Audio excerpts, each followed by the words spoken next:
বলতো দেখি পতাকায় মোদের কয়টি রং আছে?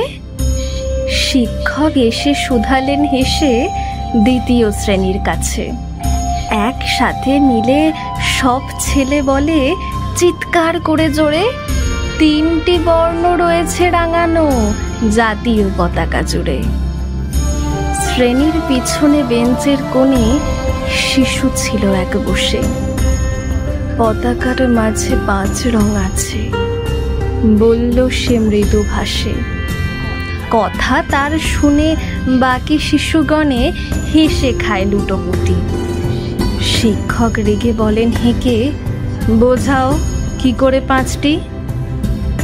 মাথা নিচু করে ভয়ার্ত স্বরে সরল শিশুটি বলে, ওপরে গেরুয়া, মাঝখানে সাদা, সবুজ আছে তার তলে, আর আছে আঁকা গোলাকার চাকা, নীল রং আছে এতে। শিক্ষক বলে, এটিকে ধরলে তবুও হচ্ছে 4টে।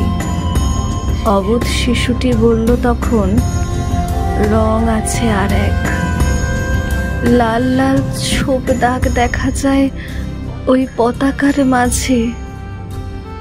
বাবাকে যখন আনলে ওরা, কফিনের ঢাকা খুলে জড়ানো রয়েছে দেহখানা তার পতাকার ফুলে। রক্তের দাগে ছিল লাল ছোপ ওই পতাকার মাঝে।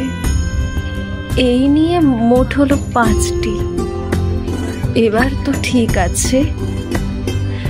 সরল শিশুটির জবাবখানি কাঁপিয়ে দিল বুক। অশ্রু এলো নয়ন ভরে, শুকনো হলো মুখ। আজও যারা দেশের জন্য করেছে বলিদান, স্বাধীনতার শহীদ সম তাদের অমর প্রাণ। হয়েছি স্বাধীন, পেরিয়ে গেছে 76টি বছর। দেশ বাঁচাতে যাচ্ছে যে প্রাণ, রাখছে কি তার খবর?